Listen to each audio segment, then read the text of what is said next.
Coucou, c'est Romaric Briand. Vous écoutez La Cellule, podcast critique des jeux de rôle. Vous pouvez me soutenir en souscrivant à mon Patreon ou bien soutenir mes invités en achetant leurs jeux. Bonne écoute.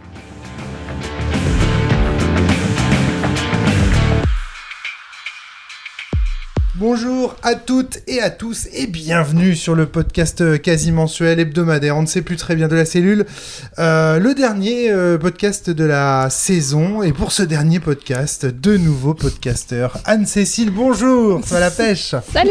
La banane. Et tu es venu avec Guillaume. Guillaume, ça va? Ça va super. Et vous nous ramenez ce jeu incroyable qui est Time Story, un jeu de Space Cowboy, c'est ça hein, c'est bien ça, exactement. Ouais. C'est les gens qui ont fait, les Unlock, me semble-t-il. C'est une boîte qui a appartenu à Croc. Et nous sommes également avec Claire. Claire, ça va la pêche? Merci à vous d'avoir amené ce jeu qui nous intéresse au plus haut point, puisque comme tu le disais, Claire, en préparant cette émission, dès le début du jeu, on nous dit que c'est ni un jeu de rôle, ni un jeu de plateau. Exactement. Alors, Go, est-ce que vous pouvez nous expliquer ça? En tout cas, le pari des créateurs, c'est de dire que on n'a pas voulu trancher entre les deux et on a voulu plutôt faire un mix pour satisfaire les joueurs qui seraient peut-être nostalgiques du jeu de rôle, mais qui en même temps préféraient une version condensée et efficace du jeu de plateau. Ouais. Alors, à savoir que... Oh là, j'ai mon micro qui déraille. À savoir que Croc, c'est un monument, donc le fondateur de Space Cowboy. Ils sont deux, j'oublie toujours le nom du deuxième, mais moi je connais surtout Croc parce que c'est le rôliste. Et donc du coup en fait c'était un grand nom du jeu de rôle à la base. C'est l'inventeur, le créateur, l'auteur de Bitume et de Innomine Satanis Magna Veritas. Je sais pas si tu connais ça toi Claire. Non. C'est des vieux jeux très punk, anti-cléricaux et tout ça. À l'époque ils avaient vraiment défrayé la chronique. Et donc du coup il est connu pour être un grand monsieur du monde du jeu de rôle, un peu provocateur, etc. Donc ça m'étonne pas du tout que lorsqu'il a repris cette société, la Space Cowboy, lorsqu'il a fondé cette société, il ait voulu mettre le jeu de rôle en fait au centre de ses projets. Et tu vois même Unlock dont on parlait tout à l'heure, bah finalement il y a une petite dimension jeu de rôle, scénario. Vous avez déjà fait des Unlock, Anne-Cécile et Guillaume? Jamais? Non, j'en ai entendu parler. Oh, c'est un truc de fou. Être passé à côté d'Unlock toutes ces années, c'est parce qu'en fait c'est quoi? C'est un jeu de plateau mais qui propose des escape games en fait à base de cartes. Ouais, et donc c'est vraiment très très sympa. Il y a toujours un petit scénario, voilà. Donc là aussi, bon, bref, je te laisse Claire continuer ton explication. Donc. On est deux à présenter, hein, mais en gros, l'idée de Time Story, c'est que on va créer une équipe à partir justement de cartes de rôle. Chacun va incarner un personnage, et cette équipe va se retrouver à mener une mission dans le temps à résoudre. D'accord, ok. Ouais, pour le pitch, en fait, on est dans une société futuriste et qui va aller résoudre des anomalies temporelles. Du coup, on est dans une petite équipe. À chaque fois, on va devoir choisir les personnages qu'on va incarner. En fait, ça va être des avatars qu'on va incarner dans le passé pour aller résoudre cette anomalie. Alors, cette anomalie, il va falloir aller résoudre une petite enquête parce qu'on ne sait pas où aller, on ne sait pas ce qui s'est passé, il y a des choses cheloues. Là, dans celui-ci, on va se retrouver dans un asile. Du coup, ça devient vraiment un peu particulier, une ambiance un peu bizarre. Et du coup, comme on vient du futur, on passe facilement pour un fou aussi. Il y a le côté RP, du coup, qui est assez intéressant parce qu'on va tous incarner des gens qui sont plus ou moins fous. Oui, c'est ça, qui ont leurs propres problèmes psychiatriques. Ils ont une bonne raison d'être là. Voilà. Ouais. Ah oui, d'accord, ok. Donc, par contre, le seul truc, c'est que comme on est dans une société, il y a un côté rendement, donc il faut aller résoudre les anomalies temporelles dans un certain temps donné. C'est pour ça qu'on a une timeline au milieu du plateau. L'idée, c'est qu'on va démarrer, par exemple, à 25, et tous les tours, on va perdre des tours d'action. D'accord, ouais. Donc on a une frise chronologique au milieu du plateau. Et il va falloir qu'on résoudre en fait l'enquête dans ce temps imparti. Si on n'est pas dans ce temps imparti, on est ressorti de la faille temporelle. D'accord. Et là, on se fait engueuler, en gros. Hein. On nous dit, voilà, vous n'avez pas réussi à gérer. On a perdu de l'argent. Et on a perdu de l'argent à cause de vous. Donc, il va falloir y retourner. Et cette fois-ci, il va falloir vous repartez de zéro. On vous renvoie exactement au même endroit où vous êtes arrivé au début. Et vous allez aller... Cette fois-ci, vous connaissez les endroits où il y a les choses. Donc, il faut trouver le moyen le plus rapide d'aller résoudre l'enquête. Il y a quelque chose du try and die, en fait, dans ce jeu. C'est-à-dire que, naturellement, ce ne sera pas possible, normalement, de gagner la première partie. On n'aura pas le temps. Ok. Ça me fait beaucoup penser là comme ça au pitch aussi des jeux Assassin's Creed. Ouais, il y a vraiment un côté, ça ressemble. Enfin, pour moi qui suis amateur un peu, j'aimais bien. J'ai retrouvé vraiment cette ambiance-là. Et il peut y avoir des combats contre des autres, on peut les esquiver. C'est pour ça qu'il y a du bagou ou des choses comme ça où on va vraiment essayer de résoudre soit par la violence, soit par l'intellectuel, soit par justement la ruse, par la tchatch. D'accord. Et donc les personnages qu'on voit, alors là il y a des cartes aussi en dessous, on commence à voir des visages. C'est ça. Alors ça va être tout le scénario. C'est-à-dire que là on va commencer à la partie, on va devoir lire la carte A, qui est en gros une petite intelligence artificielle qui nous dit voilà, vous vous réveillez doucement dans votre capsule, etc. D'accord. Et là on a notre chef qui va nous expliquer notre mission, ce qu'on doit faire. Ok. Et en fait ça va se dérouler à chaque fois comme ça. Quand on va arriver dans un endroit, on va découvrir le plan de cet endroit, on va devoir aller dans des salles, faire des rencontres, et à chaque fois ici va s'afficher en fait le lieu où on va entrer. D'accord, ok, ouais. Et on nous promet d'ailleurs pas mal de narratifs, parce qu'on découvre des endroits, les cartes nous donnent des informations, et les joueurs sont invités à raconter plutôt ce qu'ils ont lu, comme s'ils étaient en train de le vivre. Ouais. D'accord, donc nous on va piocher la carte, l'idée c'est pas de lire à haute voix la carte, on la lit pour soi. Et après, il faut qu'on, sans la redire, essayer d'expliquer aux autres joueurs ce qui se passe, quoi. Ok, excellent. Je vois aussi plein de jetons, il y a l'air d'avoir une économie de jetons, des points de vie, tout ça. Ouais. Il y aura aussi certains ennemis qui vont popper à certains endroits de la map, et du coup, ils vont indiquer la dangerosité de cet ennemi. Il y a les boucliers qui vont indiquer ses points de vie, quand est-ce qu'il va les perdre.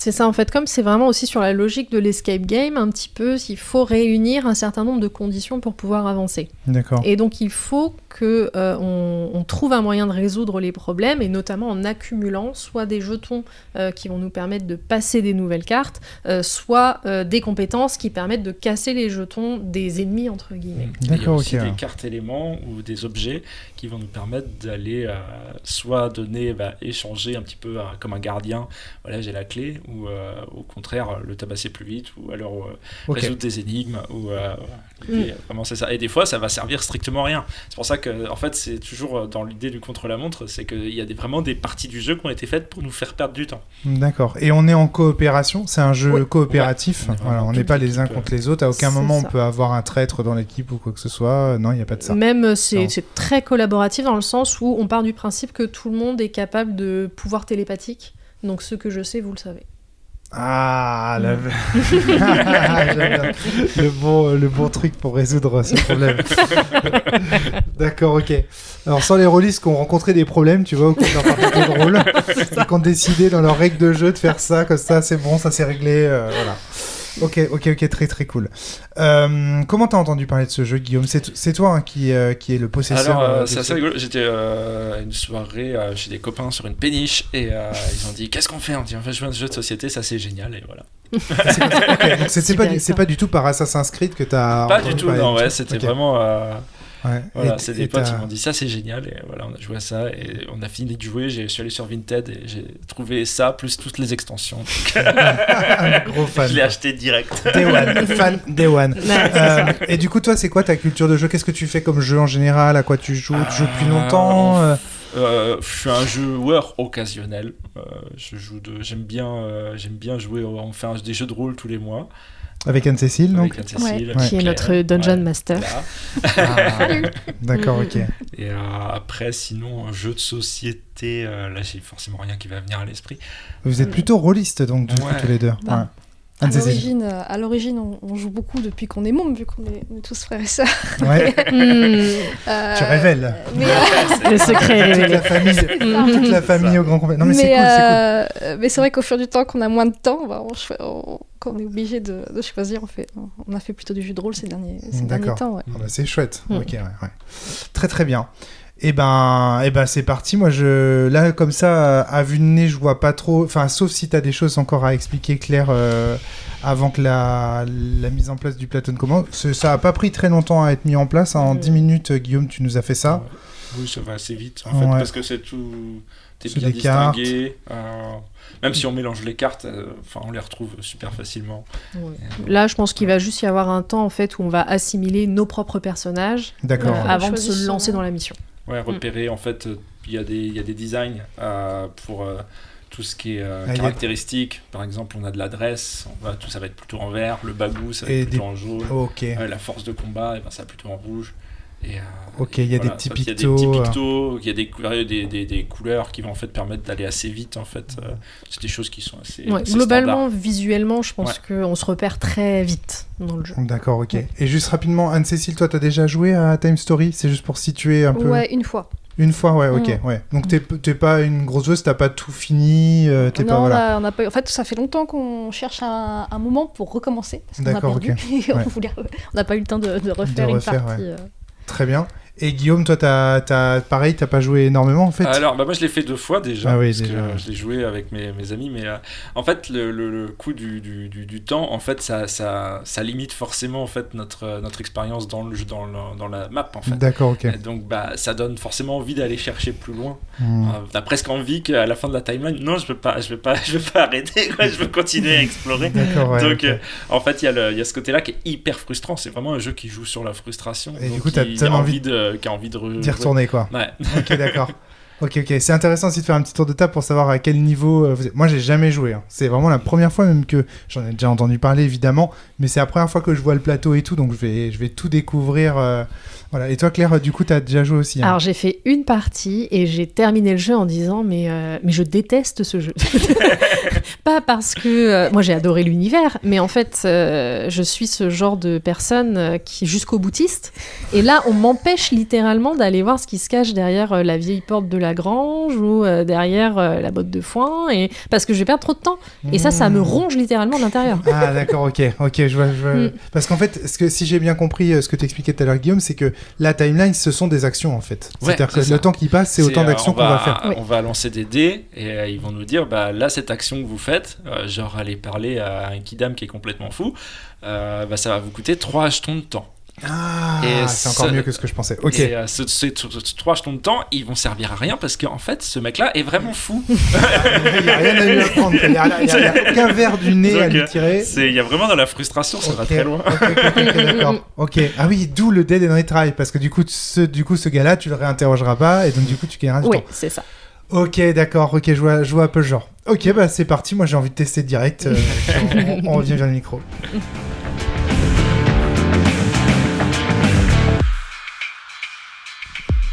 Alors, ok. Donc là, clairement, moi déjà, je viens de prendre un twist dans la tronche. C'est que faut expliquer le dispositif. Donc, effectivement, à chaque fois qu'on fait des actions, ça on l'a expliqué tout à l'heure, à chaque fois qu'on fait des actions, on perd du temps. On visite en fait des pièces. Se déplacer de pièce en pièce, ça fait perdre du temps. Faire des actions dans les pièces, c'est-à-dire... alors, quand on arrive dans une pièce, il faut expliquer, il y a des cartes qui sont posées devant nous, qui représentent un décor. Ces cartes, il faut imaginer un décor, en fait, et les cartes, quand on les pose les unes à côté des autres, le décor se compose. Et donc, si par exemple on dit on va à droite, on prend la carte qui est à droite et qui représente la partie du décor de droite. Et puis si on dit on va à gauche, on retourne la carte de gauche, etc. Donc les personnages, quand ils vont dans une pièce, dans un lieu, ça ouvre des cartes qui ouvrent des actions possibles, etc., etc. C'est des ports. Ouais, vas-y, je t'en prie, Claire. Moi, je pense aussi que ce décor, il est là pour orienter nos choix. C'est pas des choix aléatoires. Hein. On regarde ce qui est proposé, parce que c'est des décors très riches, et on estime, selon nos capacités, où est-ce qu'on devrait se rendre. Ouais, exactement. Donc, faut imaginer que les personnages... Alors, les personnages... Ce jeu est ultra... En fait, c'est vraiment un jeu à tiroir, à tous les niveaux. À la fois spatialement et temporellement. Déjà, il faut comprendre que les personnages que l'on joue, c'est nous-mêmes. Qui entrons, donc Claire, Guillaume, Anne-Cécile, Romaric. Et on nous met dans une capsule, et là, dans la capsule, on va intégrer un réceptacle, un simulacre, qui va être un personnage. Donc là, peut-être d'abord décrire. Anne-Cécile, tu veux décrire ton personnage rapidement que t'avais tiré ? Ouais, alors moi j'avais Ferdinand Meunier. Donc lui, c'est un traumatisé de guerre. Donc il a des capacités de force plutôt, donc plutôt pour le combat. Mais par contre, il supporte pas de voir quelqu'un mourir. Et si un ennemi arrive à 1 ou 2 points de vie, il est tétanisé, il est incapable d'agir. Donc je ne peux pas finir un combat. Je peux le commencer par contre. Voilà, c'est ça. Donc toi, donc il faut comprendre que les personnages sont définis par 4 caractéristiques en réalité. l'agilité qui est en vert, le blabla qui est en jaune, la force qui est en rouge, et les PV qui sont en bleu. Donc PV qui sont soit de la Aegis, des boucliers, soit directement les points de vie, le cœur. Quand on est touché au cœur, on a perdu des PV sur son corps. Le bouclier, c'est des points de vie qui sont plutôt représentés. C'est l'armure, c'est les vêtements que tu portes, la protection. Donc toi, ce que tu dis, c'est que ton personnage, il a du jaune et du rouge, c'est-à-dire il a du blabla, il a de la force. Évidemment, tous les personnages ont du bleu en quantité plus ou moins. Ouais, mais en fait, pas mal de défense. Ouais, c'est ça. Pas d'agilité, mais pas mal de défense et pas mal de force. Et ce petit handicap qui est très rigolo, qui fait que toi, tu peux pas achever quelqu'un. Ouais. Voilà. Donc tu peux taper très dur, mais tu pourras pas tuer. Ça, c'est important, parce que tuer un perso, ça permet de passer à l'épreuve suivante. Selon les rencontres. Voilà, ça veut dire... qu'il y a des personnages qui vont te bloquer, en fait. Voilà. Des combattants ou des fous qui vont te bloquer sur la case, et tant que tu les as pas vaincus, t'es bloqué. Et qui dit être bloqué, dit perdre du temps. Très important le temps. Très important, voilà, c'est ça. Et donc du coup, c'est pour ça que le fait de pas pouvoir achever, ça fait qu'en gros, toi, ton personnage, il peut pas rester seul. Parce qu'en cas d'adversité, il sera bloqué en fait face à l'ennemi. Donc on doit forcément t'accompagner quelque part. Oui, puis en plus il est bloqué mais tétanisé, donc je peux pas me défendre si le personnage d'en face m'attaque en plus. Donc je vais perdre des points de vie. Ouais. Et moi je pourrais pas riposter. Ouais, effectivement. Donc t'es un peu le cabot contre un bal par la main. On dit viens Hector. C'est ça. Viens avec nous. Viens. Donc voilà.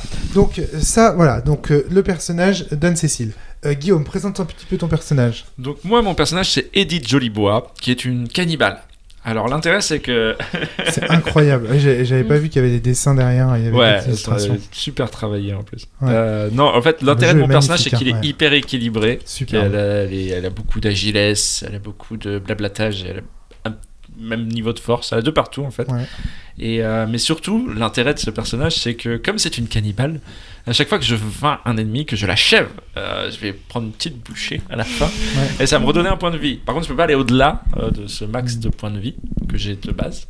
Mais par contre, si je suis en dessous, c'est intéressant. Par contre, si j'ai plus de bouclier, ça me redonne pas de bouclier, quoi. C'est vraiment juste les points de vie. Mais l'association, on voit tout de suite que l'association entre toi, du coup, et Anne-Cécile est intéressante. Ça a été notre stratégie, c'est que moi je l'ai commencé et lui il les finissait. C'est ça. Claire, tu jouais Je jouais Marie Berthollet, qui est nérotomane, donc elle est absolument persuadée que tout le monde l'aime au premier coup d'œil. Elle est surtout dans la tchatch et l'adresse, elle est très mauvaise en combat, mais en fait parce qu'elle a le défaut de sa qualité, c'est-à-dire qu'elle passe par l'expression. Elle est, en tout cas, voilà quoi. Ça, le personnage, tout de suite, il nous a paru un petit peu fort parce que tu peux, quand tu lances un dé, donc faut savoir que quand on a des tests à faire, on lance des dés. Si on fait une tête de mort, on perd un point de vie. Donc les dés, il faut imaginer un dé à 6 faces avec une face sur laquelle il y a 2 patates. Donc ça veut dire qu'on inflige 2 dégâts au problème. Il y a 2 faces sur laquelle il y a une patate, donc on inflige 1 au problème. Autrement dit, on a une chance sur 2 d'infliger au moins un dégât à un problème. Par contre, on a une chance sur 2 de rien faire si on fait blanc ou de se prendre des dégâts si on fait la tête de mort. Donc faut envisager quand même que c'est un dé, on a une chance sur 2 de mettre une patate, une chance sur 2 de s'en prendre une en gros à peu près, hein. Un peu moins d'une chance sur 2 de s'en prendre une chance sur 3 de prendre une patate, une chance sur 2 de distribuer les pralines. Et donc toi, un des pouvoirs de ton personnage, c'est que quand je lance mon dé dans les capacités de communication, je peux changer mon résultat. Ah, dans les capacités de communication. Ouais, d'accord, ok, c'est pour ça. Bah oui, normal. Et en fait, sachant que moi, j'ai toujours choisi de ne faire que les tests qui convenaient à mon personnage. Ouais. Très très bien. Et moi, j'étais donc la vieille Bic, la vieille, comment on dit, Tati Daniel. Ah ouais. La Tati Daniel, alors très équilibrée en fait. Hein. Elle a 2 dans quasiment toutes les caracs, sauf en blabla où elle a que 1 parce qu'elle est vraiment un cariâtre. Et elle a quand même un peu d'endurance, elle a un peu d'armure, elle a un peu de cuir. C'était un personnage, moi j'ai bien kiffé le jeu. C'est une vieille peau. Ouais. Et mine de rien, alors Guillaume et Anne-Cécile un peu moins, mais nous deux, Claire, on s'est vraiment amusé à les jouer de temps en temps. Oui, je pense qu'on peut vraiment s'amuser à rentrer dans le personnage, dans les interactions. C'est pas une obligation du jeu, je trouve qu'on n'y est pas particulièrement incité. Exactement, pas du tout même. C'est un plaisir. Ouais, si on veut le faire, on le fait. Si on veut pas, on le fait pas, puisque de toute façon, encore une fois, on est le joueur qui incarne un réceptacle. Et le jeu là-dessus est très clair. Soit on peut discuter entre nous en tant que joueur, parce qu'on est justement en liaison communication à travers les capsules temporelles. soit on joue nos personnages, si je dis, on fait un peu de roleplay et tout, et de ce point de vue-là, vu qu'il n'y a pas d'exigence, le jeu incite un peu au roleplay ceux qui veulent le faire. Enfin, il n'y a aucune contrainte, aucun problème de Julia. Pour ceux qui suivent la série depuis longtemps, vous savez ce que c'est. Le problème de Julia, c'est l'intimidation au roleplay, justement. Quand on te dit, vas-y, fais-moi un rôle. D'un coup, tu as une espèce d'intimidation comme ça, une espèce de charge d'exigence. Il n'y a pas ce problème-là dans ce jeu, donc il pousse naturellement à en faire ou à ne pas en faire. Enfin, je pense qu'il invite effectivement à s'imaginer des situations. Pourquoi c'est un jeu à tiroir ? Parce que d'abord, on ouvre un premier tiroir dans lequel il y a un personnage. Ensuite, on ouvre un lieu, un grand lieu, une grande map sur laquelle il y a plusieurs zones. On avait donc une carte, il faut imaginer une carte un petit peu comme les cartes incendie, infirmerie, salle de repos, promenade, dortoir. Donc ça, c'est la grande salle. Puis ensuite, quand on va aller dans chacun de ces lieux, devant nous, on va avoir des cartes qui vont poser, qui vont nous représenter de façon avec une illustration magnifique le lieu. Et là, on va avoir devant nous des portes aussi. Les cartes sont des portes en fait. Chaque carte, on va les retourner comme on ouvre des portes. Donc dans les lieux, on a à chaque fois 3, 4, 5 portes à ouvrir. Et derrière ces portes, on trouve soit des monstres, soit des épreuves qui nous font perdre du temps, qui nous font des combats. Voilà, ça c'est pour le dispositif. Et maintenant, on peut se lancer dans le débrief. J'ai oublié un dernier truc, c'est le truc des cartes. Quand on arrive dans un lieu, comment il s'appelle le Time Captain. Voilà, c'est quoi ça le Time Captain ? Qu'est-ce qu'il fait ? Vous pouvez expliquer ? En fait, il y a à chaque tour, on désigne Enfin, il est désigné par les tours. En fait, on fait tourner dans le sens des aiguilles d'une montre. Ouais. Mais il y a un Time Captain qui va déjà prendre les décisions. C'est-à-dire que si on n'est pas tous d'accord, c'est lui qui a le dernier mot sur l'endroit où on va aller. Par exemple, si on décide que il y en a un qui est pas d'accord pour aller dans le dortoir, alors que tout le monde va aller dans le dortoir, parce qu'on doit être tous d'accord. En fait, on doit tous aller pour ouvrir un nouveau lieu. On doit tous y aller en même temps. D'accord. On peut retourner chacun de notre côté après dans les lieux qui ont déjà été visités. Mais par contre, quand on va découvrir un nouveau lieu, il faut qu'on passe tous ensemble. Donc le Time Captain, déjà, il va avoir le dernier mot. C'est lui qui va dire ok, là on va là. S'il y en a deux qui sont pas d'accord, s'il y en a un qui est pas d'accord, tant pis pour lui. Très bien. Et donc... c'est lui aussi qui va lancer le dé. Parce qu'en début de tour, quand on va découvrir un nouveau lieu, le temps d'aller à ce nouveau lieu, ça va dépenser du temps. Et ce temps-là, c'est un autre dé qui va nous décider. Oui. Donc on va avoir soit 1, soit 2, soit 3 unités de temps qui seront dépensées pour aller sur ce nouveau lieu. Voilà. Et le temps, ça coûte cher. Exactement. En fait, on a commencé à combien de temps ? 25. On a commencé à 25. Ouais.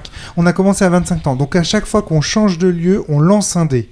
Sur ce dé, on trouve, donc c'est pareil, c'est un dé à 6 faces. Il y a une face qui est terrible, où on perd 3 temps. Il y a 3 faces qui sont moyennes, on va dire normales, où on perd 2 temps. Et il y a une face qui est très cool, où on ne perd qu'un seul temps. Donc, voilà, c'est arrivé une fois dans la partie. Mais en moyenne... On n'a pas fait 3 par contre. On n'a pas fait 3. Non, on n'a pas fait 3. Donc en moyenne, de toute façon, on va perdre 2 temps. Donc découvrir un nouveau lieu, ça c'est très important. Découvrir un nouveau lieu va en moyenne nous faire perdre 2 temps. Et on a commencé à combien ? Rappelle-moi, 25.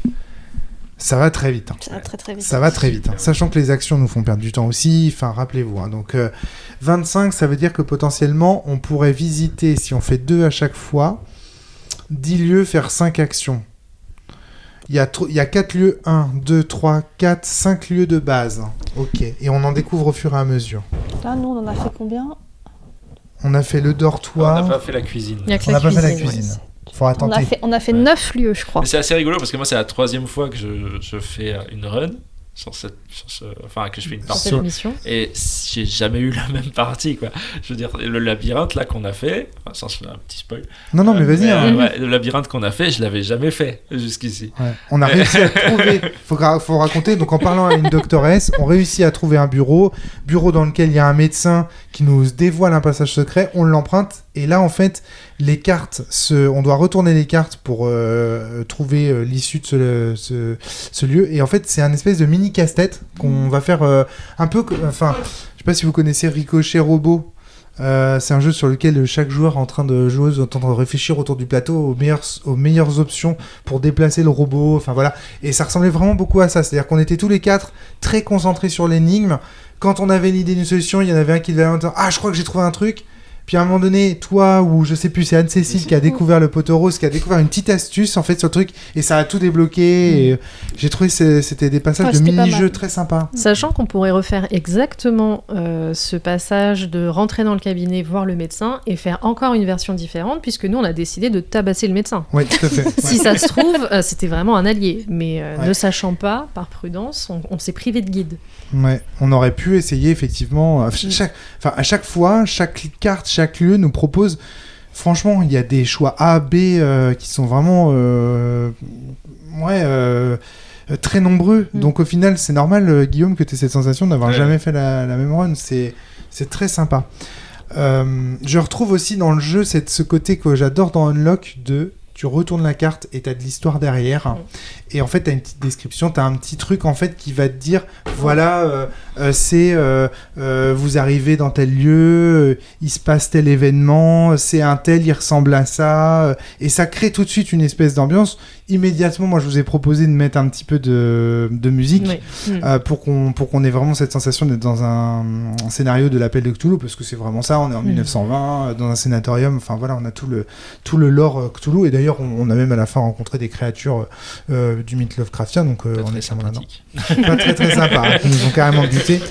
On est tous morts. On est tous morts, hein, c'est le TPK. Donc voilà. Et en fait, à la fin, et c'est ça qui est très rigolo, et c'est ça que j'avais pas compris au départ, mais c'est un peu un twist pour moi, c'est qu'à la fin de cette première, ce que tu appelles la run, c'est-à-dire la première déambulation dans le sanatorium, on n'avait plus de temps. Et là, du coup, en fait, c'est pas la fin du jeu. Moi j'étais persuadé qu'en fait, on avait raté la mission et qu'en fait, on allait ranger le plateau, etc. Et là, tu me dis, non, c'est pas la fin du jeu, regarde, on va pouvoir relancer le chrono, repartir d'où on est parti et retenter en fait le truc. Alors, c'est même pas d'où on est parti, hein, on repart de zéro. On revient au début de la timeline. On n'a plus aucun indice, on n'a plus aucun. Par contre, on a que les indices qui sont dans notre tête, quoi. Et là, maintenant, faut refaire le trajet, mais en mode efficace.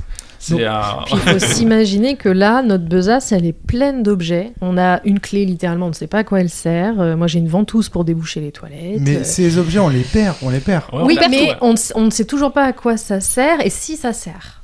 Donc il faut aller chercher les objets dont on est persuadé qu'ils vont servir, qui sont indispensables. Ouais. De manière efficace, donc se souvenir où on les a trouvés, dans les 9 lieux différents qu'on a explorés. Ouais. Et en plus de ça, éviter ceux dont on pense qu'ils ne nous serviront pas, mais qu'on n'a pas encore utilisés, dont on n'est pas sûr. Ouais. Et abandonner ceux où on est sûr qu'on s'était trompé et qu'on n'aurait pas dû y aller. Ouais. Et se souvenir desquels c'est aussi, du coup. Sachant qu'on a pris aussi, on peut aussi pendant la partie éventuellement prendre avec les smartphones, là moi j'ai pris quelques photos, donc j'ai quelques cartes en photo, ça peut éventuellement même servir lors d'une nouvelle partie de se dire on peut chanter ce truc là parce que j'ai pris le cadre en photo. Alors ça je sais pas jusqu'où est-ce que c'est de la triche ou c'est autorisé. Sur le truc c'est... c'est-à-dire que celui qui était dans la capsule techniquement pourrait garder le souvenir de ce qu'il a vu, ce serait pas déconnant. Ouais. Oui, dans le sens où, comme c'est une capsule, tout est enregistré de toute façon. Ouais. Donc, ça, je sais pas ce que les dans auteurs... quelle mesure les indices photographiques ou... Dans quelle mesure, en fait, on veut être efficace ou considérer qu'on a une très bonne mémoire à zéro. Ouais, ça je me pose la question. Après, c'est un peu la manière dont on a envie de jouer, j'imagine, plus que... c'est-à-dire que sinon, il y a quand même de grosses chances que tu refasses encore et encore jusqu'à ce que tu connaisses le jeu par cœur. Et là, ça peut devenir quand même un petit peu lassant. Clairement, à la fin, il y a clairement des actions qui coûte 2 fois plus de temps. Oui. Ouais. Donc en fait, c'est même à la fin, en fait, quand tu refais ta deuxième run, faut courir, faut que tu y ailles. C'est un speedrun en fait le dernier. Ouais, c'est ça. Ouais, je pense que tu as juste le temps. Moi, je pense que les 20 minutes, enfin les 20 unités de temps, 25 unités de temps, je pense que c'est juste ce qu'il faut pour faire les actions qu'il faut pour terminer le scénario. Et alors ça, Guillaume, toi, est-ce que tu as fait plusieurs scénarios de ce jeu ? Est-ce que tu as déjà refait des runs derrière ? En fait, en vrai, pour l'instant, j'ai changé à chaque fois les personnes avec qui je jouais. Bah oui. Du coup, je suis reparti sur le même scénar. Donc, c'est la 3e fois que je fais. C'est pour ça que je disais que je n'ai jamais fait 3 fois la même partie avec ce scénario-là. Avec ce scénario-là. Puis en plus, à chaque fois, tu oublies aussi toi en tant que joueur. Parce que là, la dernière fois, c'était il y a 4 ans, quoi. Donc, j'ai eu le temps, je me souvenais de rien. Ouais. Donc, mais par contre, c'est vrai que j'aimerais bien passer à un autre scénario. Oui, mais il faut aller jusqu'au bout de celui-là. C'est trop frustrant. Ok. Du coup, là, ce qu'on pourrait faire éventuellement, c'est ce qu'on disait tout à l'heure, c'est que après ce rapide débrief, peut-être essayer de refaire en fait une partie et de reprendre les micros, mais après je sais pas jusqu'où est-ce que vous voulez partir dans cette nuit, mais s'il y en a qui bossent demain, ça va être compliqué parce que il est quand même là, il est quelle heure il est déjà 22h50, ouais, il est déjà 23h. C'est ça en fait. Ça ramène très très loin à chaque fois. Ouais. En fait, c'est un jeu qu'il faut commencer, je pense, en début d'après-midi. C'est ce que je disais tout à l'heure. Ou faire une nuit blanche dessus, éventuellement. Ouais, alors c'est ce que. Ouais, toi tu disais aussi, plusieurs jours en fait. C'est dans la mesure où ça fait un peu comme des saves. Si tu as les moyens de laisser ton plateau comme ça, tu reprends le soir d'après en fait. Mais moi, je suis pas d'accord avec toi. Je trouve qu'il faut avoir vraiment l'expérience sur le moment pour pouvoir réutiliser ce que tu sais pour réussir. À mon avis, d'une journée sur l'autre, tu oublies les éléments intéressants. Du coup, téléphone et notes. ouais. Donc pour moi, le jeu, il suppose d'utiliser les smartphones et tout. Alors, tout à l'heure, je parlais de Space Cowboy. Je pensais à Sébastien Pochon aussi, dont j'ai retrouvé le nom en faisant une rapide recherche sur Internet. Moi, je les ai connus parce qu'en interview, ils avaient dit que les narrativistes branlaient du manche. Ça nous avait fait beaucoup rigoler parce que les narrativistes, c'était nous. Et donc, voilà, ça nous avait fait beaucoup marrer. Et donc, cette interview, je la connais bien. Et du coup, voilà, c'est pour ça que je pensais à eux. Mais j'ai vu que c'était d'autres auteurs. Est-ce que si tu peux me passer pour qu'on les cite et des joueurs de jeux vidéo. J'ai vu notamment donc l'auteur du jeu, donc Manuel Rozoy ou Rozoy. C'est un joueur. Il a travaillé en game designer chez Ubisoft et j'y ai retrouvé effectivement, je sais pas ce que vous en pensez, mais pas mal de mécaniques de jeux vidéo aussi. Est-ce que vous avez fait le Zelda sur Nintendo 64 qui s'appelle Majora's Mask? Oui. Toi, tu l'avais fait celui-là? J'ai fait il y a eu un remake, c'était sur. Exactement. DS, il me semble. Sur DS, il a été refait. J'ai fait celui-là, Et effectivement, tu as besoin d'avoir les capacités débloquées à chaque fois pour avancer, en fait. Et en fait, ce qui est rigolo, c'est que c'est un jour sans fin. Et donc, on est c'est 3 jours sans fin avant la fin du monde. Tu retournes toujours avec l'Ocarina du Temps, tu fais une chanson qui va te remettre 3 jours avant la fin du monde. On est vraiment exactement dans ce trip. Tu reviens dans le temps, il y a une faille temporelle qui va avoir lieu. Là, on se doute de ce qui va se passer en fait. C'est que ce sont des cultistes, ces gens, ils vont faire un rituel. Et ce qui va se passer, c'est que le monde va sombrer dans le chaos, il va se faire bouffer par Shumnigurat ou Nyarlathotep, et on va sans doute perdre Et donc les time cop, non, c'est pas des time cops, c'est comment on s'appelle, des time. Captain. Ça c'est le truc. Les unités de temps, c'est les unités. Notre équipe a pour objectif d'empêcher les grands anciens de réaliser leur plan, et donc on va les empêcher de gagner. Et donc du coup, on revient dans le temps pour empêcher le rituel d'avoir lieu. Donc ça me fait beaucoup penser effectivement à ce truc-là, quoi. Moi, j'ai aussi, alors je sais pas, mais j'ai beaucoup joué des jeux de point and click avec justement les énigmes, tous les Monkey Island ont été poncés à 120%. Je retrouve complètement cette dynamique-là, c'est-à-dire chope tous les objets que tu peux trouver, tu pourras peut-être les associer à quelque chose et essaye d'interagir avec ton environnement pour débloquer de nouveaux chemins ou de nouvelles solutions. Exactement. Avec des conversations absurdes avec des fous. Et c'est ça. On se croirait dans Discord ou ce genre de truc où tu vas effectivement de tableau en tableau rencontrer des gens qui vont donner des indices. Tu vois, Benjamin Carré aussi, là je vois donc c'est illustrateur. Parmi les trucs qu'il cite, Star Wars, Mass Effect, tu vois, c'est Alone in the Dark Cat. Alors, Alone in the Dark Cat, les musiques que vous avez entendues ce soir, ce sont des musiques de Alone in the Dark Cat que j'ai passées. C'est vraiment parmi les sources d'inspiration. On sent tout de suite, quand on est descendu dans les souterrains, je vous ai dit, là, c'est Alone in the Dark, quoi. Vraiment, il y a ce côté, même le design et l'illustration. Je vous rappelle que donc c'est l'illustrateur Benjamin Carré, on voit qu'il s'est vraiment inspiré de Alone in the Dark 4 à fond. Il précise bien Alone in the Dark 4 parce que les autres évidemment il cite Nephilim, Rétro-Futur, il y a tellement du Rétro-Futur aussi là-dedans. Donc voilà, tu vois, c'est vraiment des joueurs de jeux vidéo, on sent que... Et donc Peggy Chasney, David Lecossu et Pascal Kido aussi qui citent... des jeux vidéo dans leurs sources d'inspiration. Donc on a vraiment ce côté point and click, etc. Et moi j'apprécie beaucoup d'ailleurs le fait qu'ils aient travaillé l'esthétique. C'est vrai que pour l'immersion dans le jeu, ça joue beaucoup à mon sens. Ouais. C'est vrai que quand il y a le docteur pervers qui te saute dessus, il a la goutte sur le front et tout. Le regard de travers. Enfin, il y a le côté...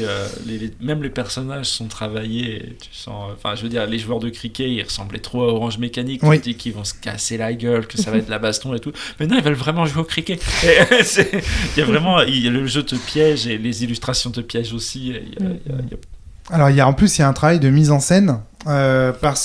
qui est donc de BD en fait, parce que donc faut imaginer que les cartes sont recto verso. Sur la carte, sur le recto de la carte, on a par exemple le docteur. Il est loin, il est à côté d'une étagère. On regarde, il a un petit sourire, est-il un séducteur ? Voilà, tu vas dire bon, allez, moi mon personnage va parler à ce docteur. Qu'est-ce que tu fais ? Du coup, une fois que chacune a décidé de ce qu'il allait faire dans la salle, chacune prend la carte. Et là, on la retourne. Et ce qui est rigolo, c'est que le docteur, avec son petit sourire de loin, quand tu le retournes, il se transforme en Patrick Bruel. C'est-à-dire que d'un seul coup, t'es confronté à... en fait, d'ailleurs, regarde la carte, elle est en gros plan. Donc ça suppose que tu t'es rapproché, puisque on parle du lointain et on arrive au gros plan. Donc on est vraiment comme dans la BD, où il y a une case éloignée et une autre case qui suggère d'un coup un surgissement en fait dans sa zone de confort du docteur qui va nous agresser, parce que c'est clairement une agression que tu vis. C'est décrit de cette manière. C'est décrit de cette façon-là. Donc c'est très intéressant, tu vois, même sur la mise en scène. C'est-à-dire que le fait qu'ils exploitent à fond le recto et le verso des cartes pour créer un sentiment de proximité ou de surgissement de l'horreur.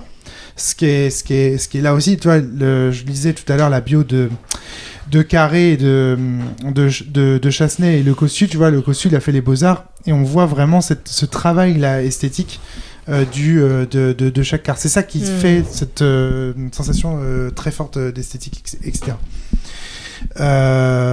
Alors derrière, après, il y a toutes les énigmes ésotériques avec les pentacles, les machins et tout ça, où là il y a un vrai côté Cluedo, jeu de société, énigme.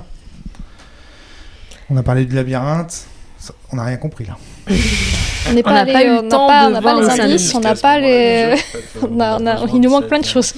Ouais. Moi, pour moi, c'est ma limite de l'amour du jeu, c'est que j'ai une richesse terrible et je suis frustrée à un point que je n'arrive pas à contrôler de ne pas pouvoir en profiter, quoi.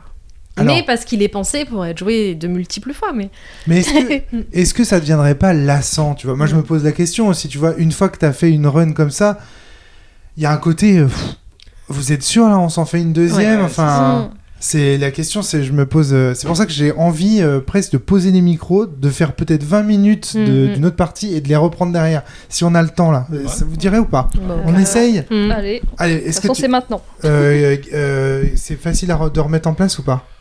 Là, maintenant, le plus gros effet. Allez, vas-y, on tente. On repose les micros. C'est la première fois qu'on fait ça. On va reposer les micros, on retente une run, et puis on s'arrête.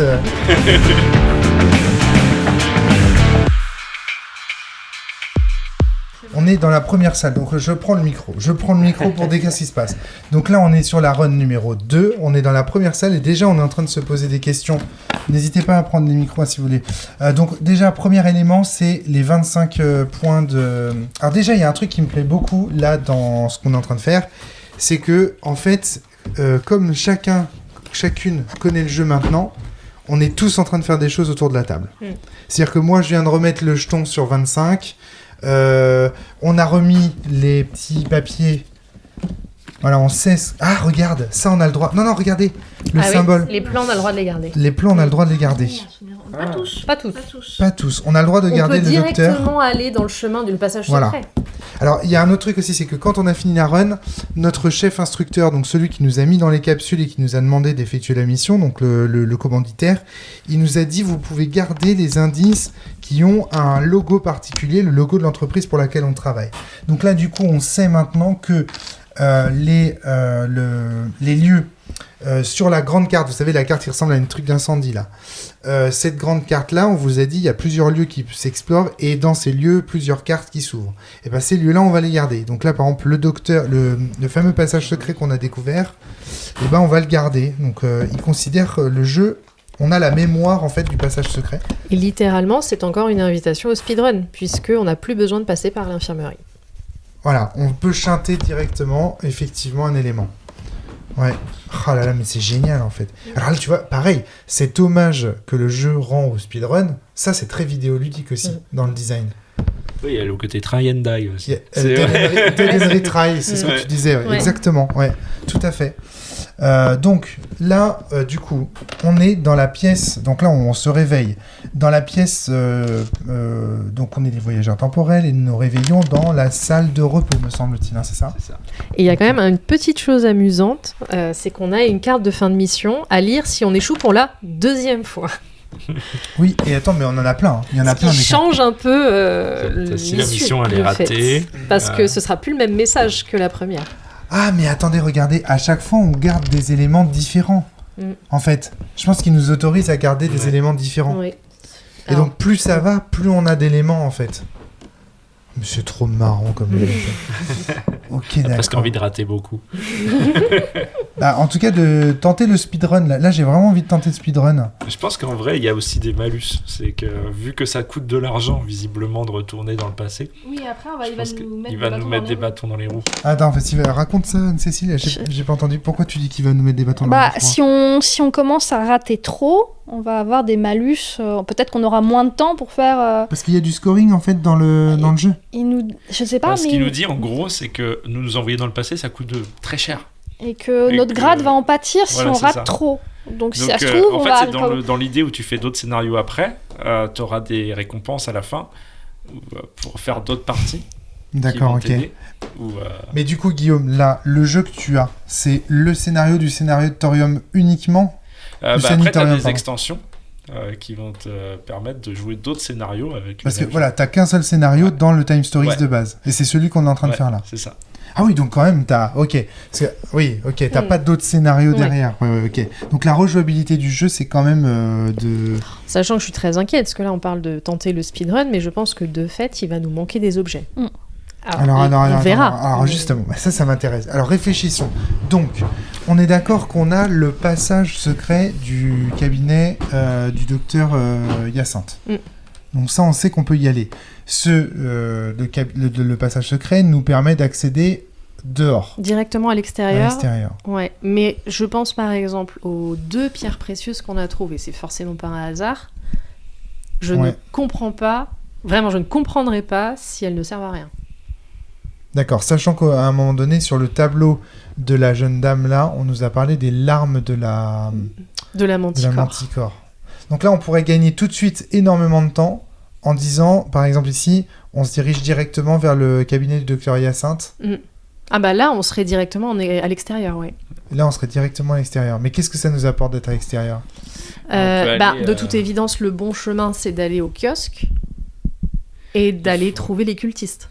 Et la clé du kiosque, elle était où ? Choper Jules. Dans la serre. Dans la serre. Faut choper Jules parce oui, que c'est après, est-ce que tu veux les bonus ? Est-ce qu'on veut le mailler pour avoir un bonus de trucs, de force ? Le mailler coûte cher en vrai. C'est ça, c'est beaucoup de temps. Est-ce qu'on en a besoin ? Ou est-ce qu'on veut aller directement chercher les pierres précieuses ? Est-ce qu'elles nous servent ? Mais on le sait pas, on l'a pas encore utilisé. Ouais, tu vois, c'est ça. Et on n'avait pas tous les éléments de l'enquête. De ce qu'on a compris, le pentacle, il nous faut quand même 5 réponses. On en avait que 3. Le maillet, on le trouve au jour de croquet. C'est ça. Le rubis, on l'a trouvé dans le casier. Qu'est-ce qu'on a trouvé d'autre dans le casier ? Une ventouse. Une ventouse qui sert à rien. Globalement, qui m'a pas servi. En soi, qui sait Problème de plomberie. On n'est pas allé dans la cuisine. Ça peut peut-être servir sur Patrick Bruel. Alors, alors, ok. Donc, on est ok. Donc, le casier, ça sert à rien. Ça dépend si le rubis sert dans l'énigme ou pas. Parce qu'on trouve. Et après, ça ne nous coûtera pas plus cher de faire un déplacement sous le cirque, là, sous le kiosque. C'est vrai. Que de faire un déplacement pour y aller de base. Donc autant aller directement là-bas. Et voir ce qui nous manque. Voir si ça nous alors, attention. Pourquoi ça ? Faut expliquer. Sur la map, en fait, quand un nom est marqué en rouge, ce qui est le cas de la descente sous le kiosque, partir te coûte 2 temps de plus. Parce que ce sont des zones dangereuses. D'accord. Pour éviter ça. Ce genre de stratégie. Parce qu'en fait, je sais pas si on a expliqué que ça coûtait. On ouvre un lieu, ça nous coûte du temps, mais par contre, y retourner, ça nous coûte pas de temps. Ça nous coûte pas de temps. Voilà, c'est ça. Je voulais qu'on réexplique ça pour que ce soit bien clair pour les auditeurs et auditrices. Voilà, c'est ça.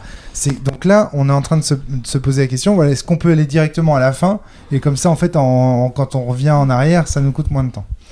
Ça peut être aussi un choix de faire plusieurs runs. On sait qu'on va rater, on va voir ce qu'il va nous falloir pour la fin, et ensuite, le troisième, on va chercher directement les éléments qu'on veut. Exactement.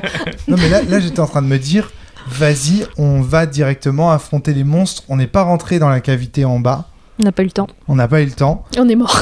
Vas-y, on exploite ce truc. On va à la baston avec les monstres. Et je comprends mieux. Farcir la manticore avant. Oui, ça nous a coûté un peu. La proposition de fait de changer de personnage. C'est-à-dire, j'envisage une partie où je vais juste aller casser des gueules jusqu'à la fin, sans avoir les indices, et donc peut-être ne prendre que des bourrins pour refaire une partie ensuite avec des personnages qui auront plus d'adresses pour voler, qui auront plus de tchatch pour etc. Moi, tu sais ce que je trouve fascinant, Claire, avec ce qu'on est en train de vivre là, en fait, c'est que ça montre aussi la limite du podcast one shot. On en a parlé, je sais pas si tu as écouté le podcast, parce qu'il est sorti aujourd'hui même, le podcast sur la communauté, le destin de la communauté. Ah, celui-là non. Voilà. On a, tu vois, on a fait un playtest du destin de la communauté, puis après on a fait une campagne. Ça nous a permis de réaliser des choses. Là, tu vois, par exemple, tu fais une partie de ce jeu-là, tu réalises pas en fait le maelstrom que propose le jeu. Parce qu'en fait, nous au début là, on était dans l'exploration. Pour moi, tu vois, tu m'aurais décrit le truc. Enfin, tu m'aurais demandé de décrire à quoi c'est quoi le jeu. Je t'aurais dit, c'est un jeu d'exploration. On explore des lieux, on découvre des cartes.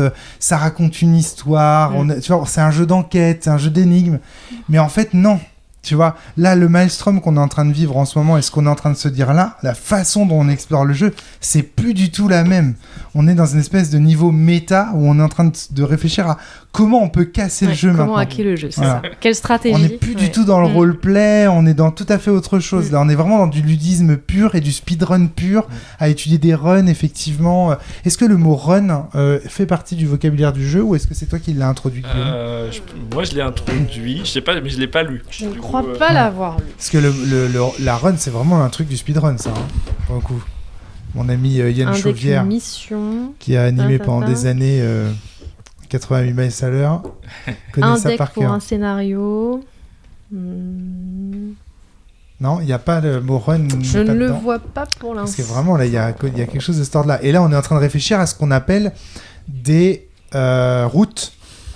On appelle ça des routes dans le speedrun. Déroulement d'un run. Déroulement d'un run, c'est bien écrit. Voilà. Parce que, pourquoi je te dis ça ? Parce que là, le fait qu'il introduise en fait ce vocabulaire-là, ça montre que vraiment, ça fait partie du maelstrom qu'il propose.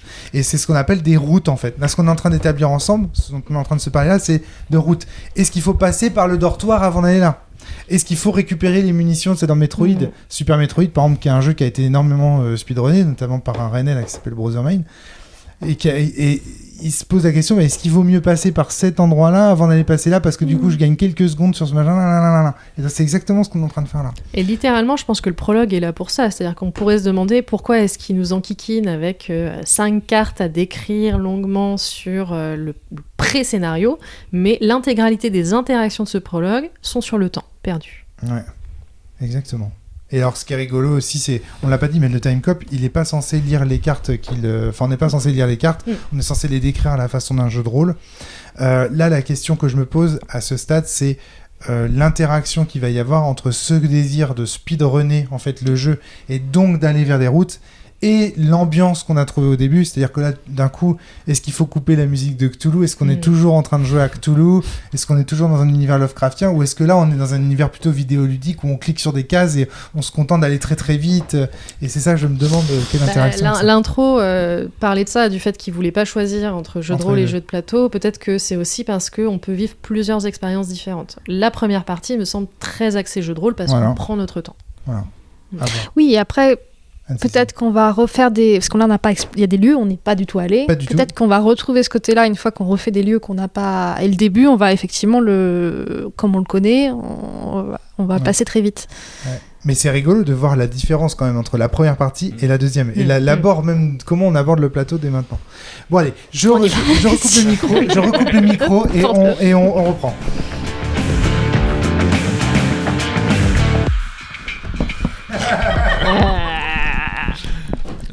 Claire est morte. Claire, est-ce que Mais tu as pour envie de de vrai, tricher parce qu'on est tous morts. Je meurs d'envie de tricher. Claire, t'as envie de tricher. Je ne veux que Alors, tricher. donc je vous signale qu'on a triché.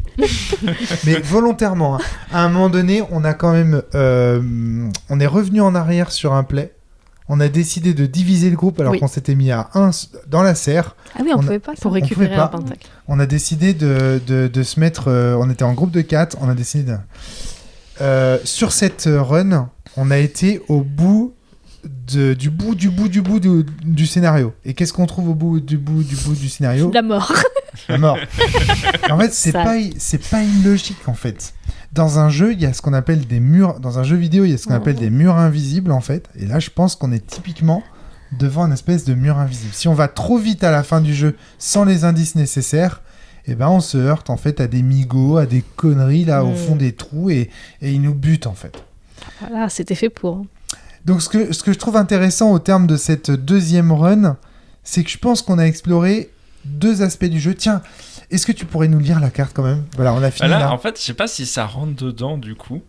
Ah, parce que Guillaume. ce qu'il y a décrit, c'est si vous avez échoué une deuxième fois par manque de temps. Ah oui. Et c'est pas notre cas. On vient de se faire tuer, oui. On vient de se faire tuer tous. Ah, donc ça doit être une mission ratée, non ? Eh ben, je sais pas. C'est quoi ? Après, il y a plusieurs missions ratées. La mission ratée rouge, il y a la mission ratée violet. Donc rouge parce que en combat. Non. Alors je sais pas, du coup on sait pas quoi faire là. Je sais pas. Dans les règles, c'est que si on meurt tous, il y a quoi ? Ouais, bon bah écoute, je te laisse regarder ça Claire. Pendant ce temps-là, moi j'ajoute un petit élément, pas un dernier, mais un petit élément qu'on n'a pas précisé, et c'est vrai qu'il fait bien jeu de rôle, c'est que quand on retourne une carte, ou quand on va dans un lieu, on a une carte qui nous fournit une description du lieu à la façon d'un jeu de rôle. J'avais pas noté ça la première fois, mais c'est vous vous laissez glisser dans le trou gardé par les étranges créatures et déboucher par le plafond. C'est vraiment fait comme un MJ dirait à DPJ, quoi. Vas-y. Donc si tout le monde meurt, c'est bien la mission ratée. Ben alors vas-y, qu'est-ce qu'il nous dit du coup, le gars ? Qu'est-ce qu'il nous dit ? Il nous dit quoi ? Bob est là à votre réveil, mais il n'est pas content. Pour tout dire, il fulmine. Mais c'est pas possible. Qui c'est qui m'a foutu des empotés pareils ? Sérieux ? Les gars, vous acceptez de participer à un rituel alors que votre mission était d'empêcher la formation d'une faille temporelle. Je peux vous garantir que ça va faire tache sur votre CV. Un coup pareil. Mais au c'est moins, pas la bonne vous en avez fait. découvert la crypte où tout semble se passer. C'est pas la bonne, parce qu'on n'a pas participé au rituel. Non mais c'est marrant ça. Non, c'est pas celle-là. Ça veut dire non, c'est rigolo. C'était la UT à lire. Ouais. C'est la UT ? Ouais. Si on est tous morts. Du coup, c'est si par manque de temps, c'est la même chose en fait. Ouais. Bon bah alors du coup, c'est alors qu'est-ce qu'il dit on peut du coup ? repartir sur Non le mais c'est troisième. marrant. Ça veut dire qu'on aurait pu faire le rituel nous-mêmes. Exactement. Ah En fonction, On s'est spoilé là. en fonction de la façon dont on crève, on n'a pas la même narration. C'est très drôle. Donc là, c'est allez, réveillez-vous, vous n'êtes pas au bout de vos peines. Ces missions coûtent énormément d'énergie à l'agence, alors non, rajoutez pas. J'espérais ne pas en arriver à ça, mais là, c'est trop risqué. Je suis obligé de déclencher le protocole d'urgence. Allez, en selle. Donc là, en fait, vous pouvez laisser en place les éléments estampillés comme à la seconde run. D'accord. Mais le reste du jeu est entièrement réinitialisé. Oui, donc en fait, plus on run, plus on garde des éléments quand même. Ouais. Ok. Tu as 5 unités de temps en plus on au gagne départ. du temps. On est trop mauvais, Et nous si sommes on atteint à nouveau 0, on continuer. Le marqueur de temps est déplacé normalement 60, 59, 58, etc. Mais votre évaluation en pâtira. Ah d'accord. En gros, sur la troisième run, t'as plus de marqueur temps. En fait, c'est notre score de fin qui descend en fait. C'est assez marrant parce que donc j'ai l'impression qu'on a fait deux extrêmes en fait ce soir. On a fait la première partie, on a joué vraiment immersion, musique, ambiance, les éléments, nanana. La deuxième partie, on a fait totalement l'inverse. Zéro musique, zéro roleplay, on n'a pas du tout roleplay, que dalle. On a vraiment appuyé sur des boutons en fait et de retourner des cartes avec l'idée de on récupère le plus ça. vite possible. Et pourtant, on a perdu plus de temps plus rapidement que sur le premier run. Oui, tout à fait. C'est-à-dire que dans la fiction, on a perdu du temps. Mais par contre, en termes de durée de jeu, Combien de temps ça a duré la partie là ? Là, un quart d'heure. 11h15, ouais. Quelle heure il est là ? Il est 43. Il est 43. On a fait 20 minutes de jeu. On a fait 20 minutes de jeu, vous vous rendez compte ? Et on est mort. Hein. C'est-à-dire qu'on a vraiment été au bout de ce qu'on pouvait faire. On est mort et il nous restait 3 minutes de temps. Aussi, hein. Ouais, on a dépensé tout notre temps en 10 minutes. Enfin, c'est quand même rigolo. C'est-à-dire qu'on a fait vraiment 2 types de parties du jeu très différentes. Une partie immersion, roleplay, jeu de rôle, machin, on a ambiance, truc. Et une partie vraiment clic, vas-y, go. Par contre, là, ce qu'on découvre, c'est que la frustration de Claire qui peut pas tout explorer, si on décide qu'en fait notre score, parce qu'on fera pas les autres missions, nous importe peu, on peut vraiment explorer sur le 3e run. Ouais, parce que le jeu se fout littéralement de notre gueule. C'est-à-dire que tu fais d'abord l'immersion, il te dit non, ça marche pas. Tu fais le speedrun, il dit non plus. Et en fait, t'es obligé de faire un savant mélange des deux. Un savant mélange des deux, ouais. Sachant que quand même, les informations que tu as récupérées lors des 2 runs précédentes te permettent d'explorer correctement. Néanmoins, alors le jeu est bien écrit, hein, c'est-à-dire que vraiment, en fonction de ce qu'on fait, j'ai adoré le moment où on arrive dans un lieu et où en fonction de la façon dont on est arrivé dans le lieu, il y a une carte différente. C'est-à-dire que la description qu'on va avoir en fonction de ce qu'on a fait déjà est différente. Donc ça, il y a vraiment un travail d'écriture qui a été fait. Néanmoins, je trouve quand même que le jeu... Moi, j'ai préféré la première partie, en fait. Oui, moi aussi. C'est ça, ouais. Tu vois ? Je trouve que le jeu, même si c'est intéressant, le côté speedrun, machin, je trouve qu'il perd en saveur. Le scénario perd en saveur au fur et à mesure qu'on le... C'est un peu comme un sachet de thé ou une tisane qu'on repasse dans l'eau. Et au bout d'un certain moment, ça finit par être que de la flotte, quoi. Il y a un côté, bon, à un moment donné, les mécaniques et tout... ça finit par être un peu lassant. Tu vois, je sais pas si là, j'aurais envie d'en refaire une 3e partie.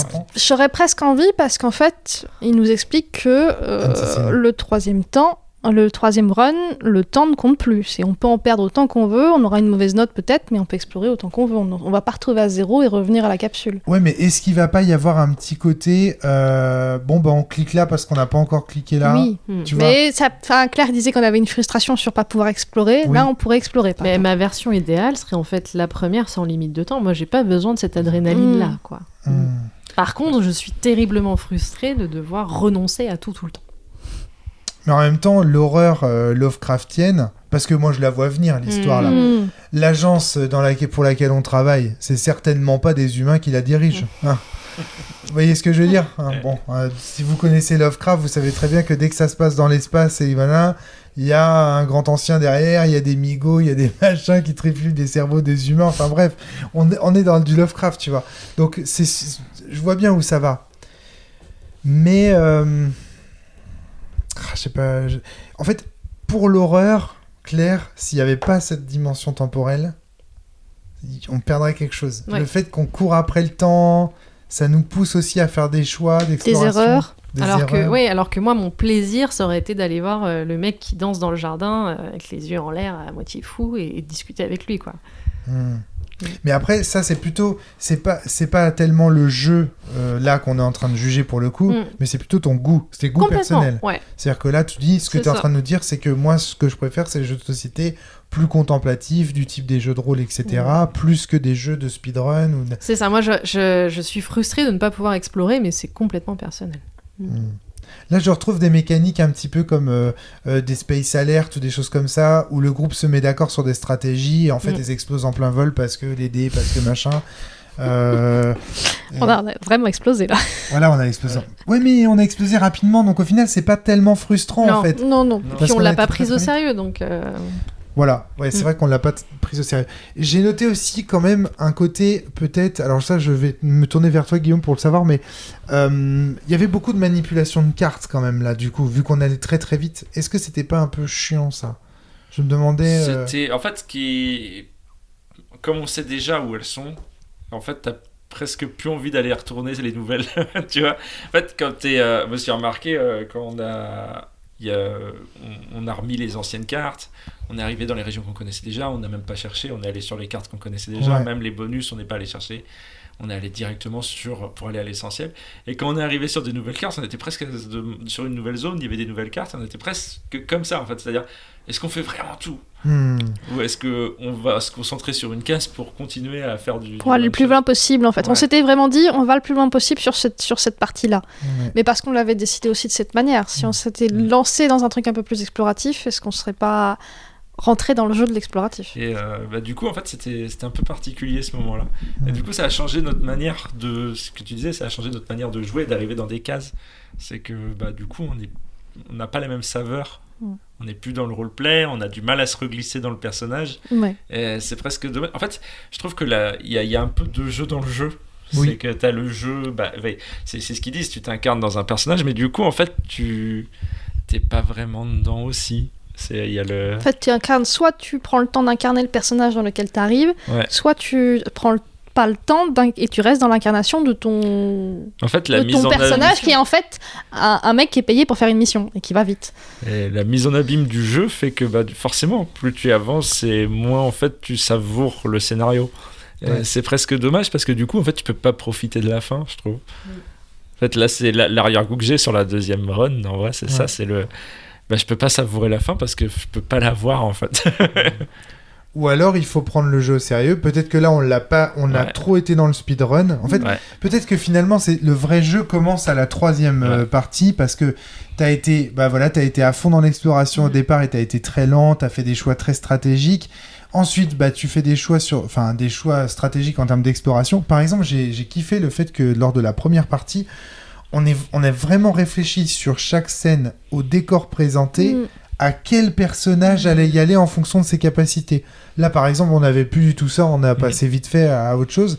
Mais je pense qu'on serait obligé de retourner sur ce type de réflexion si on voulait rentrer dans la phase finale. Et oui, parce qu'effectivement, là, il n'y avait plus du tout d'enjeu stratégique en termes de répartition des personnages. Et c'est vrai que... Pour le coup, on est arrivé très vite dans un endroit où on allait forcément tomber dans des combats.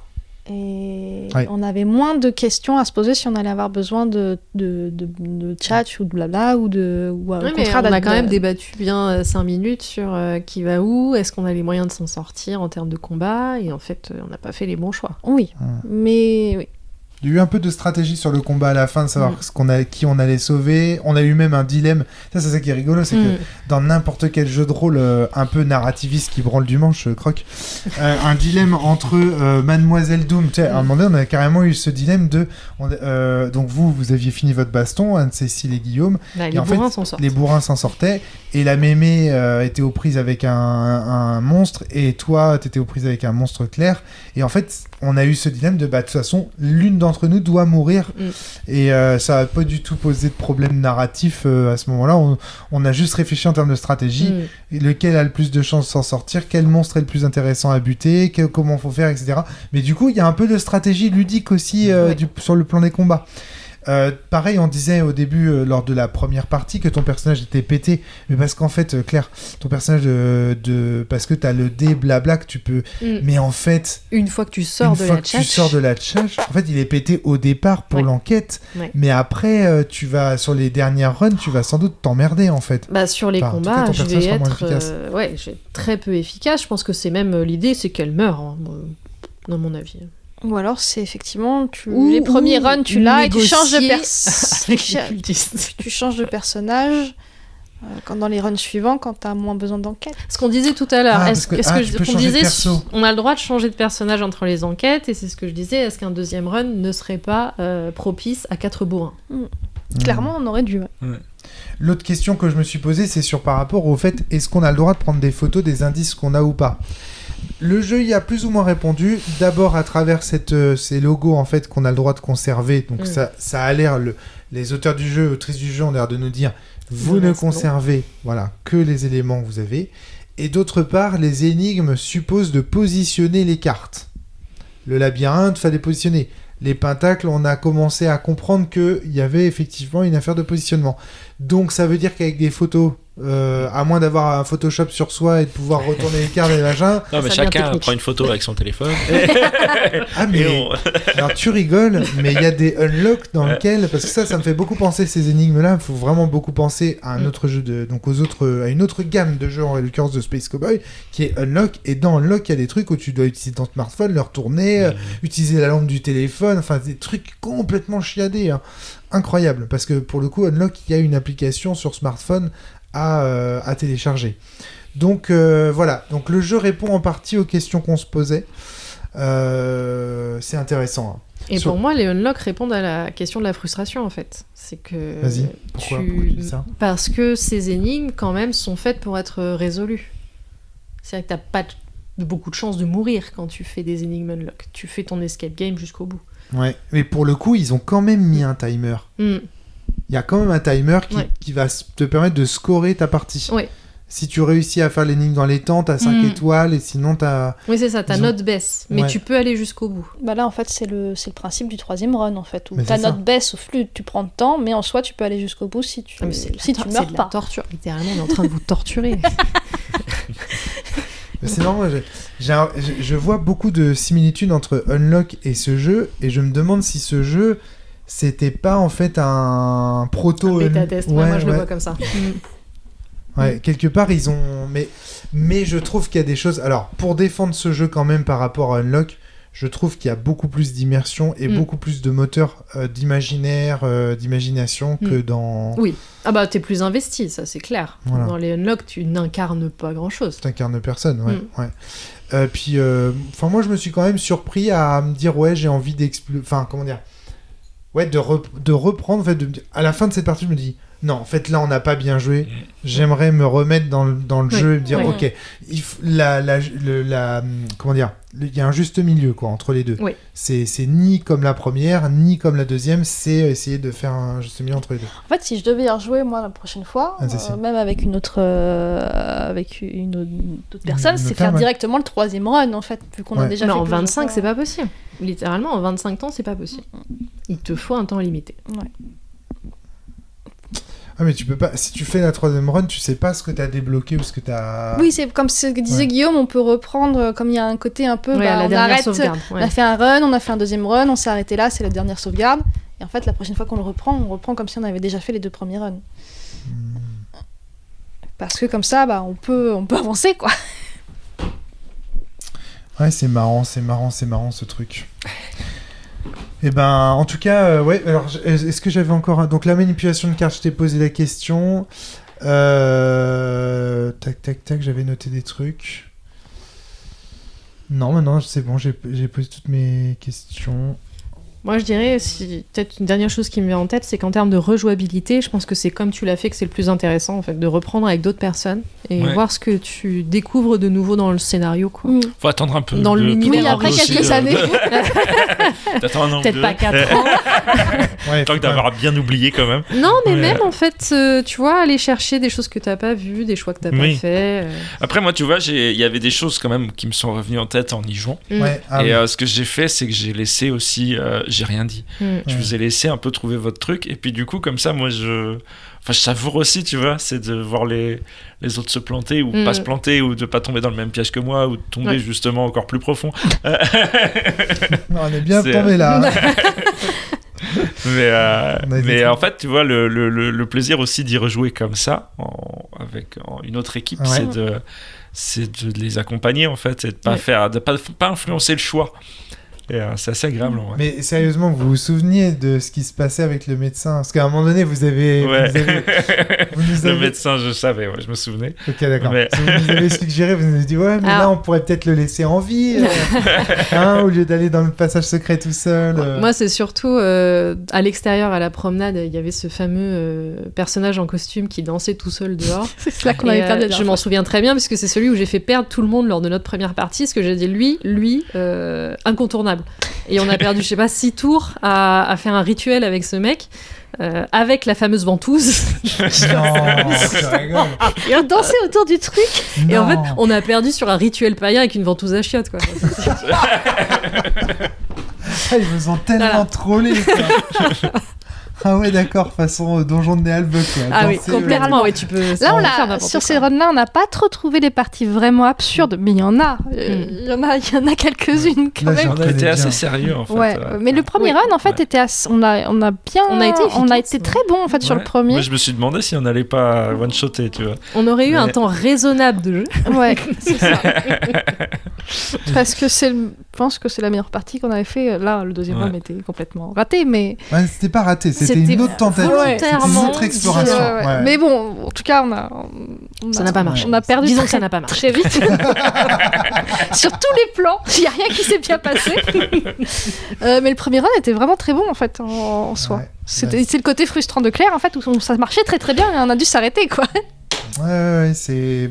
Après, voilà, effectivement, je dirais que moi, c'est quand même pas mon style de jeu. Alors, pour le coup, il s'inscrit parfaitement dans la ligne éditoriale de la cellule de cette saison. On avait dit on cherche des jeux de société qui font du jeu de rôle. Pour le coup, là, en plus, c'est conscient chez les auteurs, avec même l'humour du jeu de rôle. Tu vois, tu parlais de la ventouse, de faire le rituel, machin. Combien de scénarios de Cthulhu absurdes se sont passés comme ça sous l'improvisation d'un maître des arcanes complètement fou, évidemment. Et donc, du coup, là, tu reconnais bien cet humour-là. Il y a, on l'a dit, la description des cartes, même le contexte Lovecraftien, tout simplement, qui fait effectivement référence à l'appel de Cthulhu, etc., etc. Donc tout ça, on l'a bien dit. Donc il y a vraiment un hommage au jeu de rôle et un côté, voilà, on va vous faire du jeu de rôle avec des cartes et tout. Il n'y a pas de MJ, du coup, c'est les cartes et le plateau qui jouent le rôle de MJ. Donc ça, je trouve ça vraiment très, très sympa.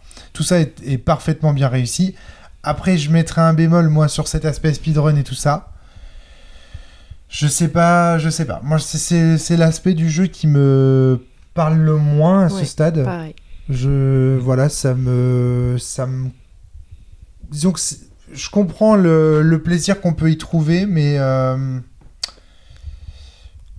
Après, c'est vrai que c'est un fantasme, pour avoir beaucoup joué à des scénarios de l'appel de Cthulhu, c'est un fantasme parfois quand tu lis les scénarios auxquels tu as joué, de te dire « Oh, mon Dieu, si on avait jeté une brique dans le puits... » eh ben on aurait gagné le scénario. C'est arrivé, true story. Hein. On fait un scénario, il y a une maison qui mange des gens. Et en fait, donc du coup, la maison devient une créature vivante, etc. Et dès le début, en fait, le MJ nous décrit un jardin avec, au milieu du jardin, un puits en construction avec des briques. Et il se trouve que le trou, en fait, conduit justement sur le cœur de la créature. Donc si, en tant que PJ, tu rentres dans le scénario, tu jettes une brique dans le puits, tu tues la créature parce que la brique transperce son cœur, fin du truc. Et ça, tu peux le découvrir en explorant le manoir de la maison, enfin la maison vivante. Et donc, il y a ce côté, quand tu termines une partie de Cthulhu, de bon sang, si je l'avais su. Et je pense que c'est ça, c'était un peu le fantasme du jeu, c'est de dire, il y a tellement de scénarios de Cthulhu, on aurait voulu savoir. Et si on savait, en fait ? Et si on refaisait le scénario d'un MJ fou, etc.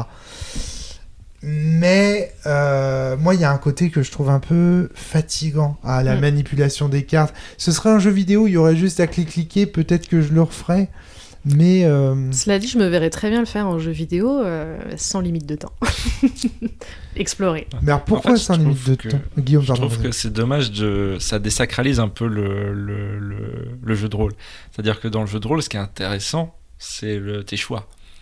Et qu'ils ont une importance et qu'ils vont aiguiller ta manière de faire. Et là, en fait, ce que dit le jeu, c'est que globalement, en fait, tes choix, on s'en fout. Parce qu'en fait, à la run d'après, on efface tout, on recommence. Et je trouve que c'est un peu dommage, en fait, parce que ce qui est intéressant dans ce type de scénario, c'est justement ta manière de procéder et c'est ce qui va t'amener à répondre à ce scénario. Alors, à la fin, tu gagnes, tu perds. Mais là, on te dit, globalement, tu vas pouvoir recommencer et faire différemment. Et mais du coup, tes choix, en fait, ça casse le jeu de rôle. C'est pour ça que c'est aussi un jeu de plateau et un jeu de rôle. Tu retournes à la case départ. Et quand je vois qu'il y a des missions ratées parce que tes choix de fin ont une influence et te permettent de gagner ou non, et qu'en fait, tu ne peux même pas arriver jusque-là, moi, je me suis fait piquer ma sucrerie, clairement. Ça me tue.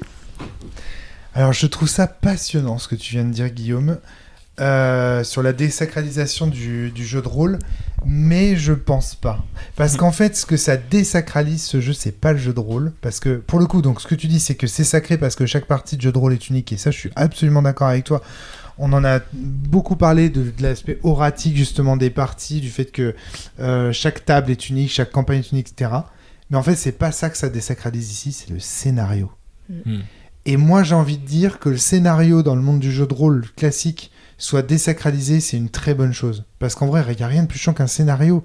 Et même pour le MJ, c'est chiant un scénario à suivre, en fait. Et donc, le fait que ces gens, Space Cowboys, là, critiquent le scénario en disant, ou en tout cas le désacralisent, pas le critiquer, parce qu'en fait, au contraire, moi je pense qu'en l'explorant de cette façon-là, en même temps qu'ils le critiquent et qu'ils le désacralisent, ils en font aussi un espèce de poncif du jeu de rôle sur lequel on peut jouer, et justement, tu vois. Enfin, c'est très intéressant, ça, cette discussion-là. Et à mon avis, c'est plutôt le scénario raté, en fait, qui est tu vois, c'est le scénario qui est désacralisé ici, et pas tellement le jeu de rôle en lui-même. Parce qu'au contraire, le jeu de rôle, il est totalement mis à l'abri par ce qu'on disait au départ, c'est-à-dire qu'on en fait ou on n'en fait pas. On en fait une partie unique ou pas. En fait, c'est nous qui choisissons les potards.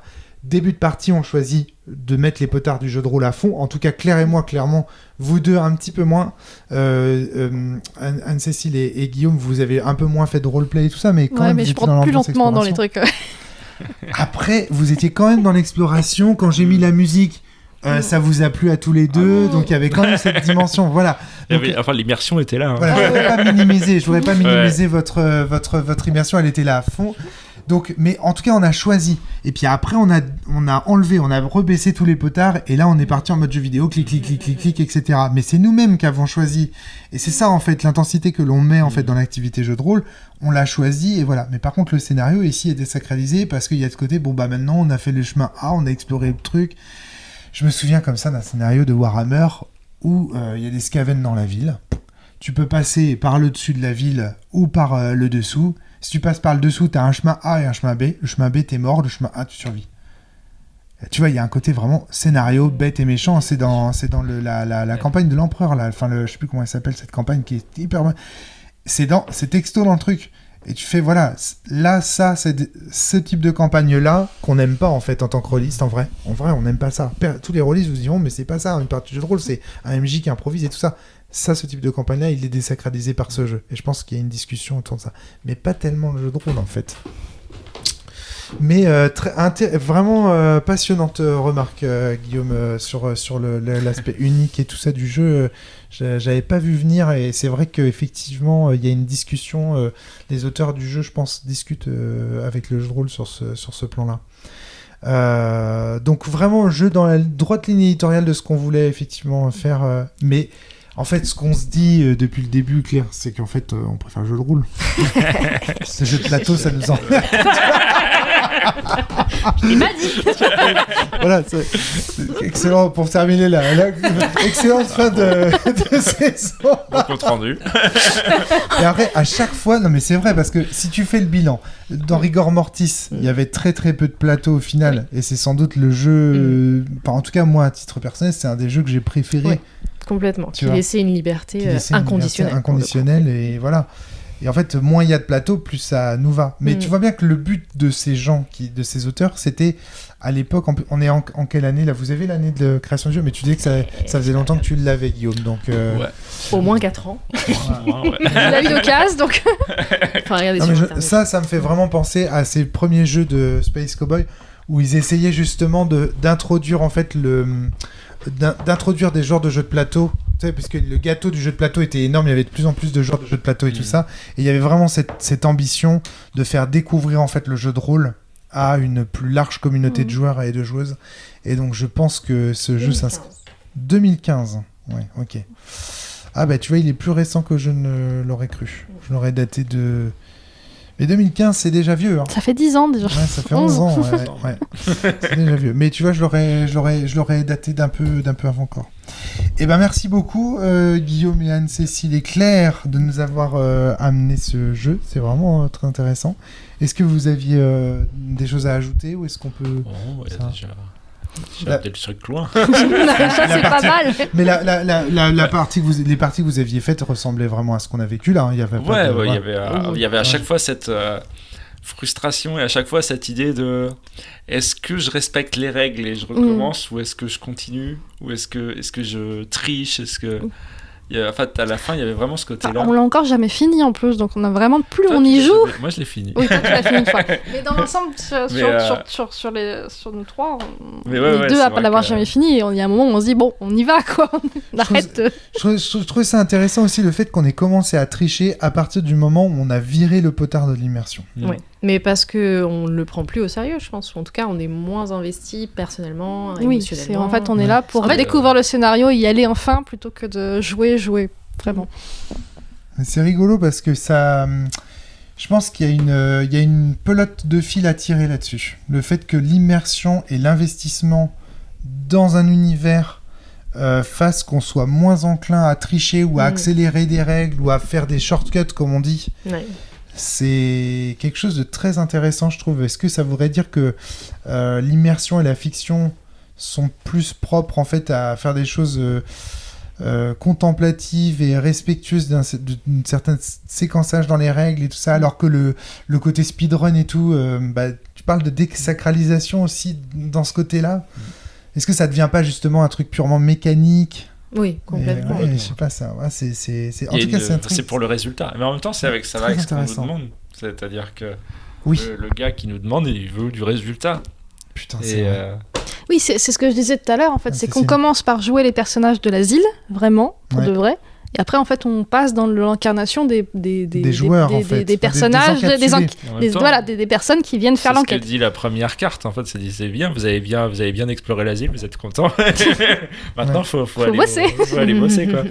Et, c'est vrai que c'est un peu ça le truc. C'est ce qu'ils veulent de nous, en fait. C'est qu'on aille à l'essentiel.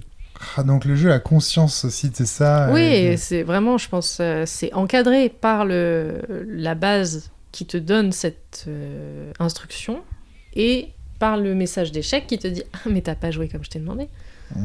Et après, ils nous disent « Bon, bah d'accord, si vous n'avez pas assez de temps, prenez le temps que vous voulez ». Et là, c'est le troisième point qu'on n'a pas fait. Puisque vous ne voulez pas faire comme on vous le demande. C'est intéressant. Enfin, voilà, c'est très intéressant. Le jeu... Enfin, il y a un côté jeu, méta-jeu, le jeu parle de lui-même. Il réfléchit beaucoup sur ce que c'est que faire un jeu de société ou un jeu de rôle. Et il anticipe la frustration des joueurs sur la fin qui voudraient enfin y arriver quand même. C'est terrible de créer un univers aussi riche et de te le restreindre à ce point, quoi. En même temps, c'est peut-être ce qui te donne l'impression qu'il est aussi grand. Oui, peut-être que si tu avais directement tout le temps, tu n'aurais pas cette impression de... Après, Lovecraft, c'est un peu un poncif. Tu vois, je veux dire, l'asile de fous, on a vu ça 100 fois. Là aussi, il y a un côté, on joue avec les codes, tu vois. Oui, ou alors c'est peut-être moi qui fais partie de ces tarés qui auraient voulu savoir combien il y a de pommes de terre dans la cuisine. Mais... ne pas le savoir, ça me tue. Sans doute clair. Mais non, c'est très rigolo. C'est très très rigolo. Merci beaucoup encore une fois d'avoir amené ce jeu. C'était trop bien. Eh bien, si c'est notre dernier podcast, je vous souhaite de bonnes vacances à toutes et à tous. Merci de nous avoir écoutés encore cette saison. Puis on reviendra plus fort, plus grand, plus beau pour la saison 18. C'est incroyable. 18 ans. Le podcast de la série sera majeur. C'est incroyable. Merci à tous et à toutes. Bonnes vacances à tous. Portez-vous bien et surtout, jouez bien. À bientôt. Merci.